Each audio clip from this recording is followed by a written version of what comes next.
Ladies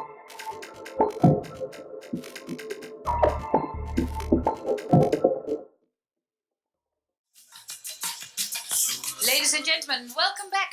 Welcome back to a wonderful presentation that we're going to have about Generation Z.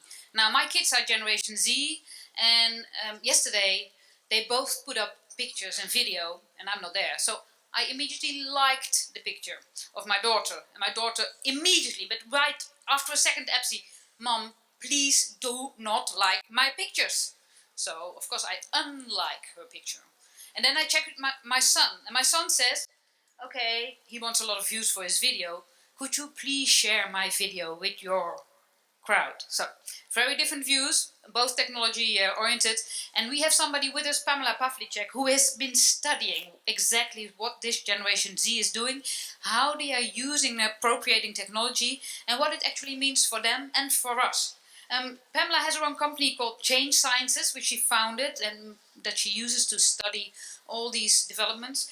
She also teaches at the Pratt Institute and has a book coming out soon, Designing for Happiness. But right now, she will talk to you about Generation Z and what they're up to. Pamela, please join us here. Welcome. Thanks, everyone. Well, this will be interesting. You guys will get kind of a crick in your neck looking up there.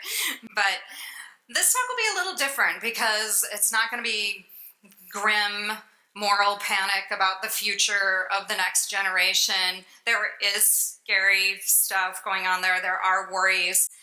But hopefully you'll come out of this feeling a little bit better about the future. I know I did when I started studying this generation. This happened a couple of years ago. My oldest daughter had wanted to do something that I hadn't done for years. She wanted to go shopping at the mall with her friends. And I was like, ugh, I don't want to go to the mall. I work in tech. I buy everything online. I didn't want to do that. And besides, I'm the yes parent. So you guys know what I'm talking about. Like there's a no parent and a yes parent. And the yes parent ends up buying a lot of plastic crap when you go out with your kids. And so I didn't want to do it, but I said, okay, I'm going to do it. She wants the freedom, and I let them kind of roam while I politely stalked them through the mall. And when we came back and met for smoothies, they were sharing all of their purchases or things they like. They're like, oh, this one goes on my Finsta. This one goes on our group Instagram. Oh, let's kick that to somebody else.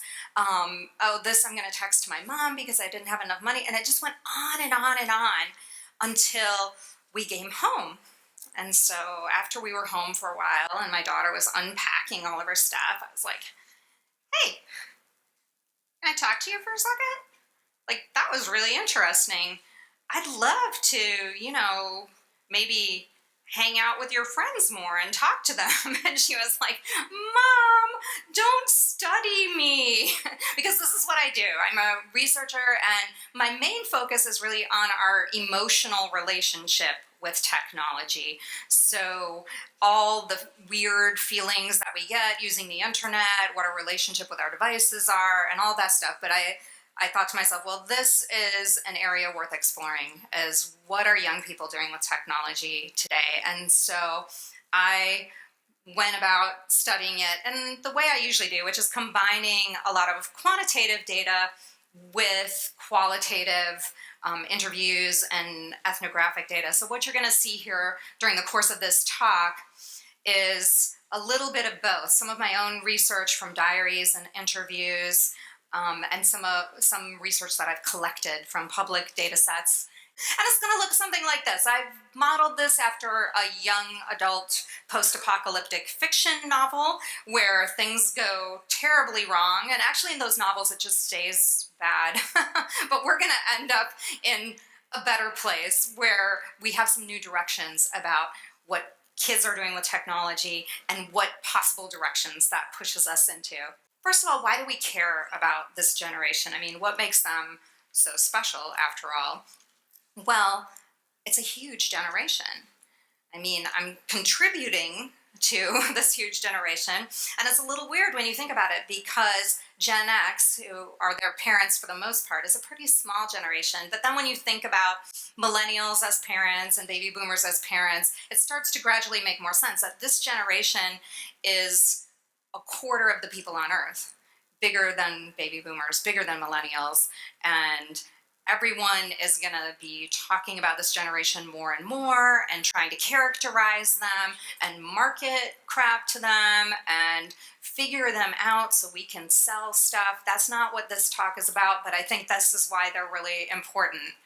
So maybe at this point you're thinking to yourself, what generation am I?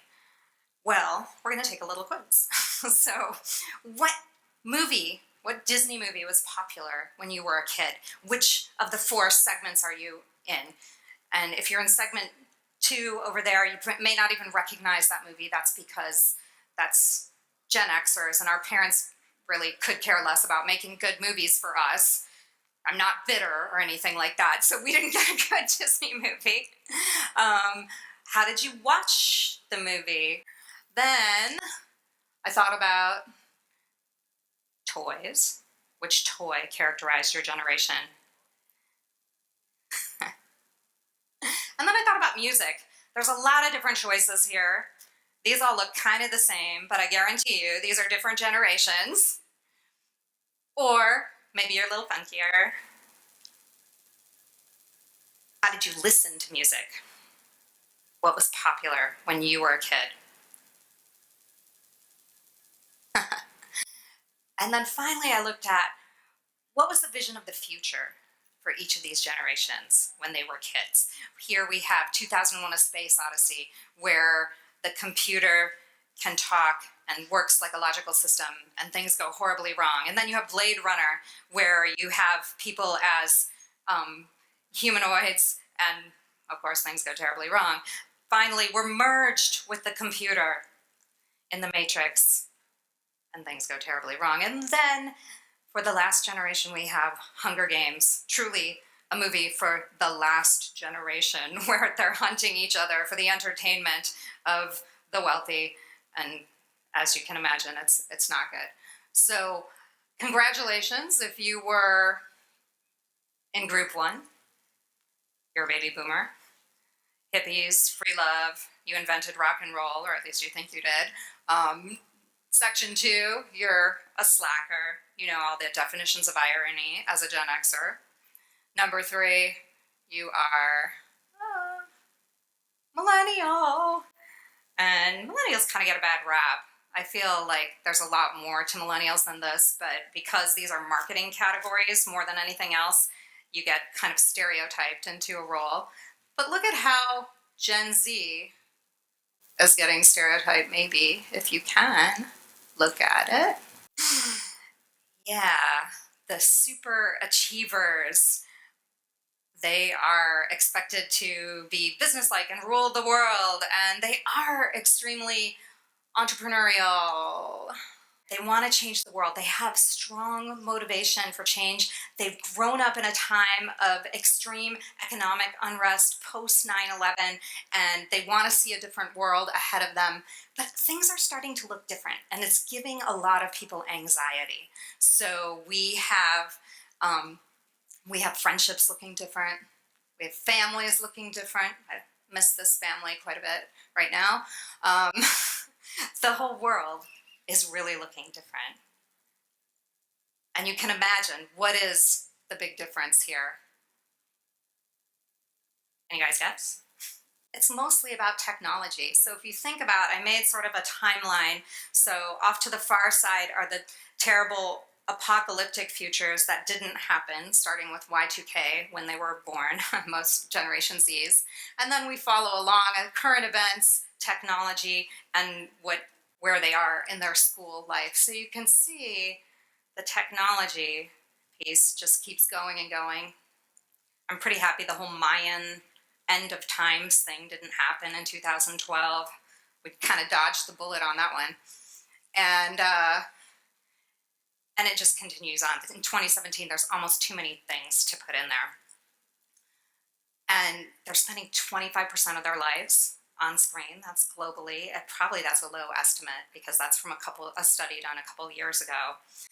So think about that one and let it sit in. About 74% of them are on smartphones, and most of those are mobile only, or at least mobile first. That's where they're spending most of their time. And they're doing everything on their phones. Of course, as you can see from these statistics, the bathroom thing is completely underreported. They're probably on their phones way more than that in the bathroom. They have a lot of anxiety about being separated from their phones. So I don't know why we like to do this so much in academic circles, but there are so many studies about putting kids in a lab and then taking their phone away. This is from just one of them, but there are countless ones. And then measuring their stress levels and their heart rate and all these other things to see that, yes, indeed, they have a lot of anxiety about their phones. And we have a lot of anxiety about them being on these screens all the time. We've seen, this is from The Atlantic recently, but you just have to look at pretty much the news every single day and you'll see like, oh, you know, screens are ruining a generation, kids are lazy, they're not, you know, they're not able to have eye contact, they're not looking at each other. It's really, really upsetting to the grown-ups. And kids know this too. This is from one of our diaries where kids feel like they're addicted to their phones all the time. How long And you survive? even their most popular videos outline this. I can't even Instagram a picture of it first. Just eat it, dude. I churned this butter myself, and it's hecka delicious. In a world without touchscreens. How do you read more? In a world where you couldn't show everyone what you're doing all the time. I'm scared, man. Nothing makes sense anymore. Well, it's like Gandhi always said, we have nothing to fear but fear itself. You mean Roosevelt? No, pretty sure that was Gandhi. Well, we'll have to see what Wikipedia has to say about it then. Who's Wikipedia? Oh my god. If Wikipedia doesn't exist, then how are we supposed to prove people wrong? Well, I guess we'll just have to assume that I'm right. No. Okay, so great. That's kind of where we're at right now with technology, is that kids are on it a lot. They're anxious. We're anxious. Where does that leave us for the future? What are the future directions that Gen Z are going to take us in? So I've kind of found these 5 areas to be the critical areas where we can see glimpses of what we might want the future of technology to be through the lens of these young kids. So let's start with community first. And this is something that we bemoan a lot. We say, oh, kids don't have a place to hang out anymore. They don't meet up in person. They're not, you know, wandering around the neighborhood as they used to. But of course, they're hanging out online. Now, you guys may be familiar with Twitch. The first time I encountered it a couple years ago was through a diary study, with my first diary study with tweens. And I thought to myself, well, that's really weird. Like, at least back in my day, I played the games myself. I didn't watch other people playing the games. But in fact, it's not really about watching people play the games. It's about community. Even the little Z's, the little kids, have community. This is Club Penguin, which shut down last May, but it looked like this for 10 years. Nobody pays attention to their communities, and I don't even know who all these penguins are. Probably half of them aren't kids. So now we're going back to Jamie's talk again with the darknet and pedophiles and horrible things. But anyway, they are hanging out online, and as you can see, I mean, they've been touted as sort of the early adopters for social media. They're on all the channels all the time, less so Facebook, luckily for them, than anything else.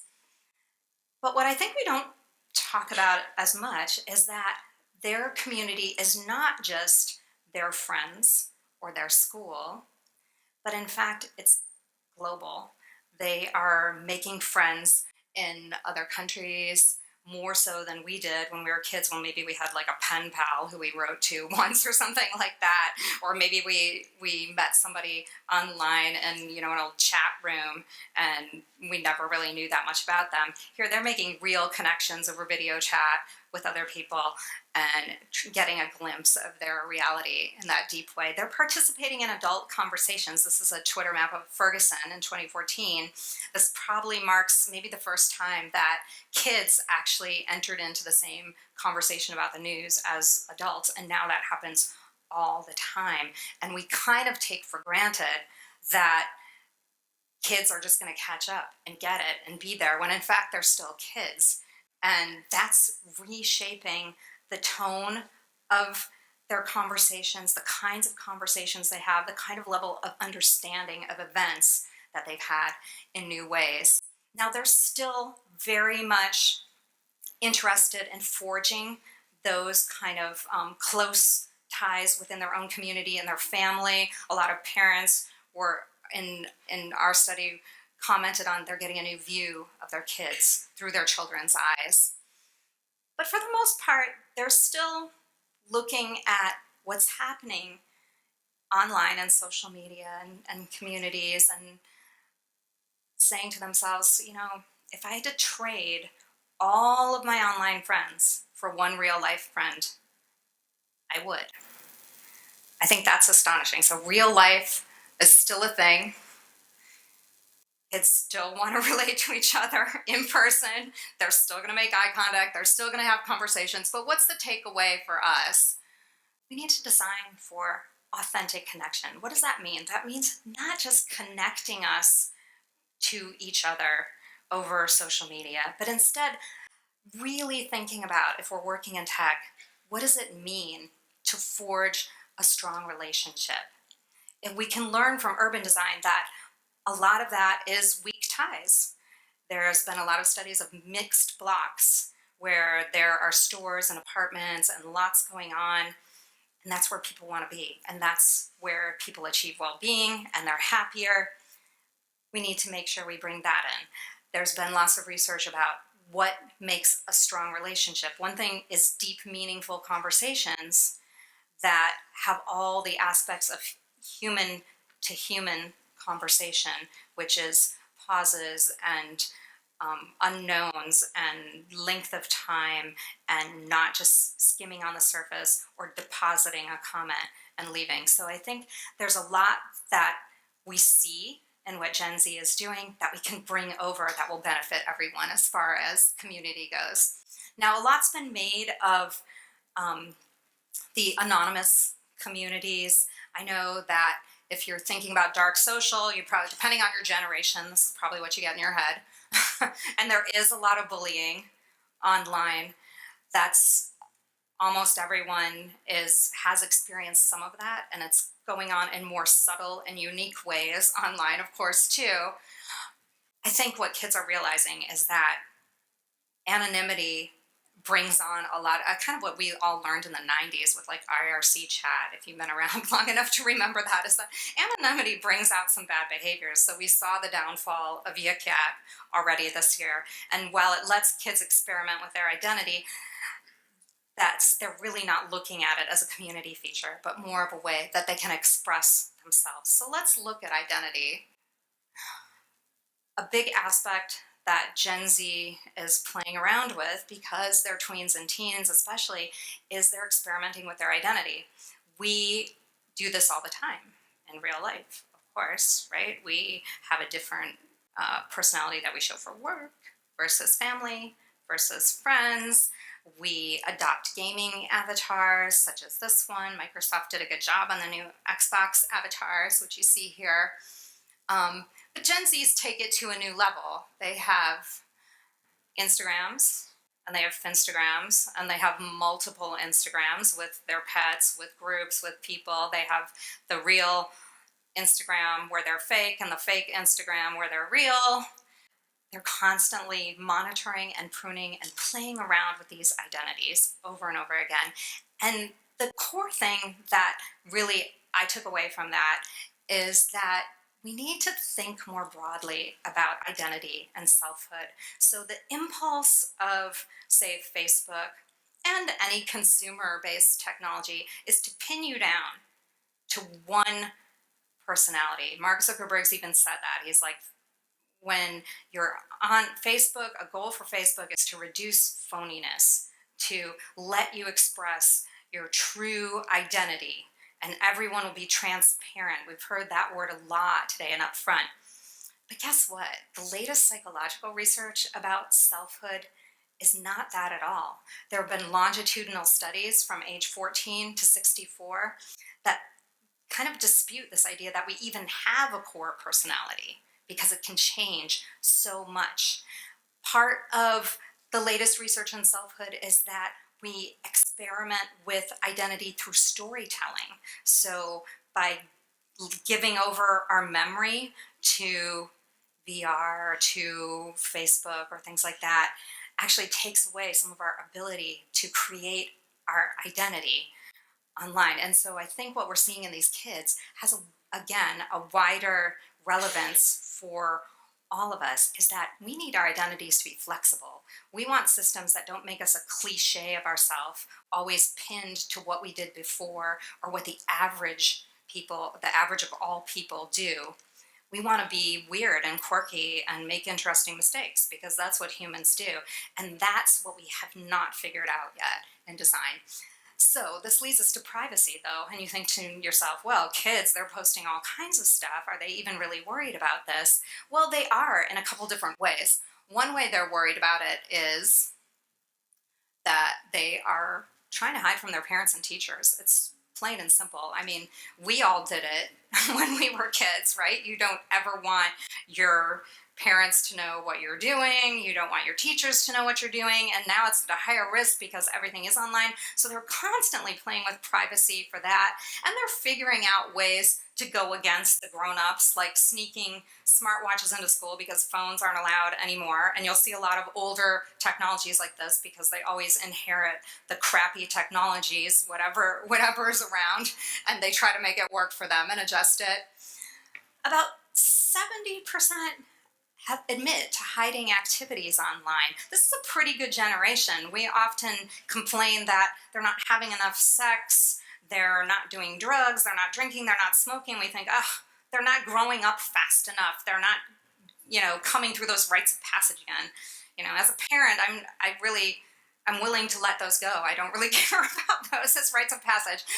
But what is still happening is they're still trying to hide stuff online. Even the littlest ones are hiding. This is from one of my diaries study interview participants, and she admitted to hiding her videos many screens back on her iPad so her parents wouldn't find out that she was watching videos, which seems adorably cute to me. This number is really astonishing. This came out of a study last year. 81% of kids are trying to figure out privacy settings. And I can empathize with them because privacy settings really suck. They don't work. They're hard to wade through. They don't exist. They're not in your favor. You're opting in to whatever. You don't even know what it is. So we all experience that we want to be able to adapt our privacy, but we're not really able to do that. And so I think what this means for the future of privacy is that we need to default to it. We need to reset our defaults. All of our defaults are set to the most public possible. Share with everything. Can you share with this other app? Can we share with a third party? Can we share with this? Can we share with that? Oh, you already signed up. We're going to update and opt you into more things. Instead, if we were following the lead of the Z's, we would scale back on all that stuff and set privacy as our default. And I think that's very wise. Second to last, we're going to look at communication. So we know that not only are we texting for everything, everywhere, all the time, we're texting in our own house, we are using voice. Gen Zs were the early adopters of this. They feel very comfortable talking to their computers and their devices at all times. They don't like email. We already know this. They only have email so they can download apps, basically. I I don't know why it's still tied to that either. And they're instead gravitating towards other ways of communication. Video chat is incredibly popular, and there's tons of new, really interesting group video chat apps out there that came up again and again, like Airtime, and of course, kids are still using Google Hangouts and stuff like that, and Uvu. They're communicating more with images than ever before, and I think that's going to continue, where words maybe are scaled back a bit and images and video less, although I see plenty of writing happening. But what's more interesting than the formats that they're using and the apps that they're using and what's going to be the next cool app is the kinds of ways they're communicating. This is the thing we don't really look for. When we're looking at trends, we're always thinking about like, oh, what's the hot new app? What's the thing that the kids are doing that's going to be the next cool disruption? But in fact, a lot of what they're doing is just the kind of meaningful communication that we wish we all had. Sometimes you don't have anything to say, especially if you're a teenager. You really don't have a lot to say. You just want to be connected, and you want your communication to support that. You want to be able to convey a mood. Right now, it's pretty rudimentary how we have to do that, and they're pretty ingenious at adapting what we have towards that. I was really astonished that so many of them wanted to do storytelling. And so a lot of kids, they're not on Facebook, so they're not really familiar with memories, but submitted things like time hop. And I thought to myself, well, that's weird. How far back can you hop? But it wasn't really about the memory itself. It was about the storytelling aspect of it. What we've shown with communication is this kind of blend between physical and digital is how they want to communicate, because they're not seeing these as two separate states of being. We still tend to think the online world is something we need to minimize, diminish. It needs to be in the background. It's too much of our attention, and that offline is intrinsically good. And everything that's offline is good, no matter what it is, even if it's the most boring thing in the world, that's good because we're offline. But in fact, for these kids, they want to merge the two together, and they already recognize that that's what we are doing already when we do this, that these two experiences of online and offline aren't separate. If you put down your phone and go for a walk in the woods, you really haven't left your smartphone behind, because you're thinking the whole time of, wouldn't this be a great picture that I could send to somebody? Couldn't I text this to somebody? Oh, I wish I had my maps so I knew what was ahead of me. Maybe there's a Pokemon behind that tree that I can get. Our whole experience of reality is shaped by technology. And so they recognize that there's no essential difference between the two. And so I think where we're going with communication, if Gen Z is any indicator, is meaningful participation, not just endlessly scrolling through our feeds, not just texting each other a few cutesy quips or talking to Alexa and pranking her, which is like the favorite kid activity in ever. Like, they love that.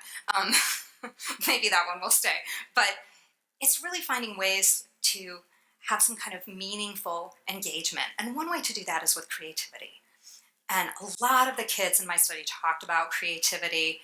It's the kind of thing where we think, kids these days, they're just not bored enough. If only they were bored more often, they would be more creative, but they're always like on their screens all the time. So how can they possibly be creative?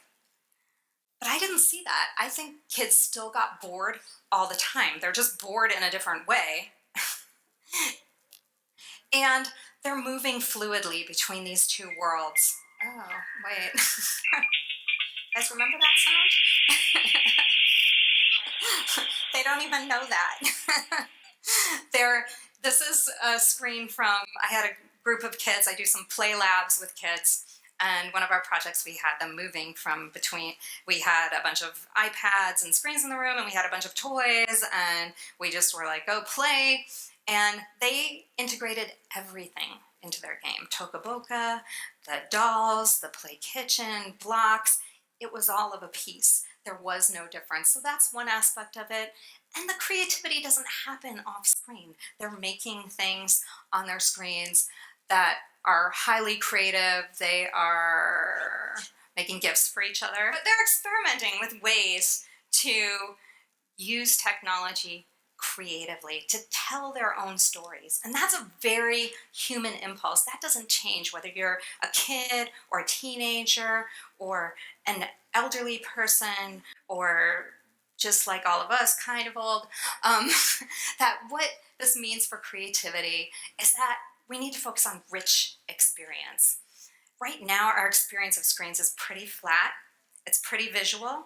There's no other senses involved. There's not a lot of emotion. It's designed for productivity and efficiency and really not much else. And so even as much as we try to innovate, there's still that kind of flatness to it.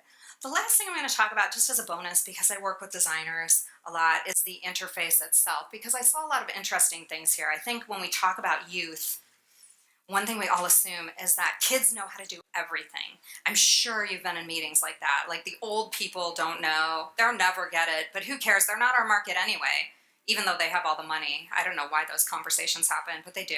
And the young kids, they'll always know what exactly to do because they're great at technology. Well, partly they are. I mean, one thing that they do is they use technology together. So what I've seen in my observational research is there's kind of this co-use curve. When kids are really young, they spend a lot of time on screen together, learning things together, showing each other. And then once you get into about your 20s, you stop doing that because you don't want to look dumb, or maybe you look things up on the internet instead of sharing them with another person, or maybe you feel like you know what you're doing. And so that kind of co-use doesn't happen again, and you get a little uptick when people are older. But because that happens, kids use technology really idiosyncratically. They use it in weird ways, in ways we didn't intend. I've had kids who, instead of saving songs on Spotify, bookmarked 100 different pages in Safari with their favorite songs on YouTube, and then were sad when those were taken away with an iOS update. We never intended that. Of course, everyone does this, right? We're all a little weird in how we use technology. And unless you're a researcher and you're watching people use technology all the time, it probably doesn't register on your radar. You just think that people are doing it right, but they're really not. And kids are not successful at a lot of the things they're doing. They're more successful on e-commerce sites than any of the sites they should actually be using, like education and nonprofit sites. Part of that is the design.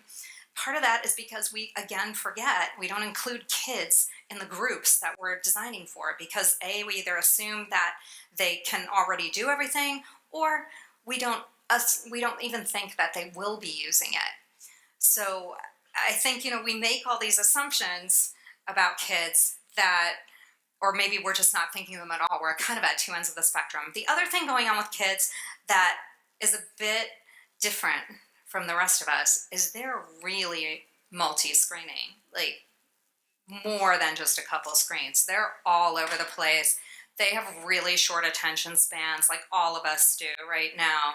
And they know that they're distracted. Here's a favorite video blogger, Third Pew, talking about and all this. of these distractions that come in the form of social networks. They keep making more. Don't they think I have a life? I mean, I can't disagree, but that doesn't mean that they should just be rubbing it in all the time. Facebook, Twitter, YouTube, Tumblr, Vine, Instagram, Pinterest. It's like a full-time job. A job that distracts me from doing the things that would eventually get me an actual job. Sorry, son, Daddy can't play catch right now. Daddy's working On this hecka cool tweet. Stupid kid think I got time for games. Hashtag, I don't have a phone in my hands right now.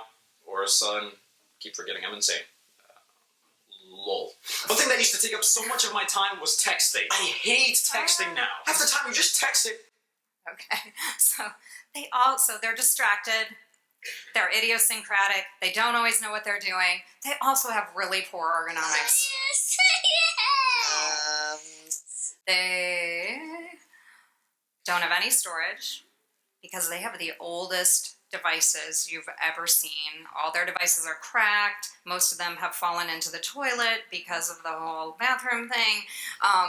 So they're using the worst technology in the house. So what are then the implications for us when we're designing technology and we think of this? Well, I think it points the way towards designing for inclusion. So we haven't had too many talks on this today, but a lot of the conferences I'm at, we're talking a lot about accessibility and inclusion, and we're thinking about people who are differently abled.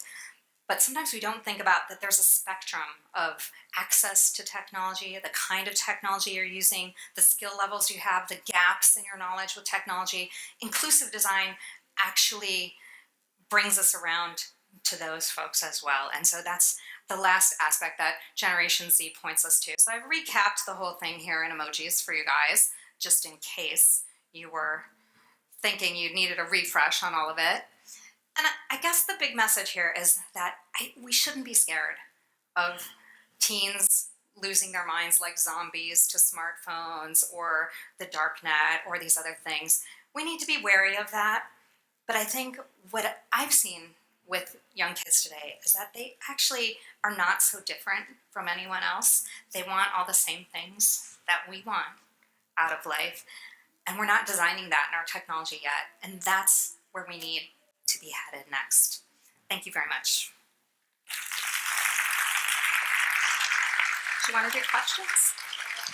Let me see. We only have 5 more minutes for questions. And one thing I wanted to ask is, you've been working on this book, Designing for Happiness. Yes. Can you describe how you can design? What design brings about happiness? What are you thinking of there? Yeah, I think that in design we think a lot about ease of use. We think a lot about making things sort of invisible. And then at the other end of the spectrum, we think about delight. And I don't think happiness is any of those things, actually. So we know a lot about happiness in the sense of well-being. Countries are using it as a benchmark for their success in tandem with the GDP or as a replacement for it. Psychology has flipped to study positive psychology. And so the book talks about, like, instead of having a problem focus for design, what if we had a possibility focus? What if we looked at the things that contribute to well-being and then decided to use that as our measurement and our way forward for design? And if there would be one really practical example or tip, like if you want to design for happiness, this you can do. This one thing you can do, which already will have an effect. Yeah, one thing you can do is design humble systems. Right now, we're not doing that. We have disruptive innovation. We want to figure people out and define them. We want to change their lives, and we're really proud of this. And we have mostly, engineers doing this, and not a very diverse group of engineers at that doing this. We have so much pride and arrogance. And I think if we designed our systems for humility, that to know what they don't know, that would take us forward in the right direction. Thank you. Just looking at room, is there 1, 2 really urgent questions? Yes, please. Can you say something more about augmented reality in your future? Okay, well, I do think that saw a lot of kids, and the Pokemon Go craze was going on during some of this research, and kids were adopting that. I think that for a large part, kids have a weird imagination about technology. So some of the studies I did is I had them draw what they thought the future was going to be, and AR was never in it, or VR wasn't in it. It was actually life with technology sort of in the background for most of them, or it was completely apocalyptic and there were like rockets and bombs and robot monsters and things like that. Thank you so much. Okay, thank you.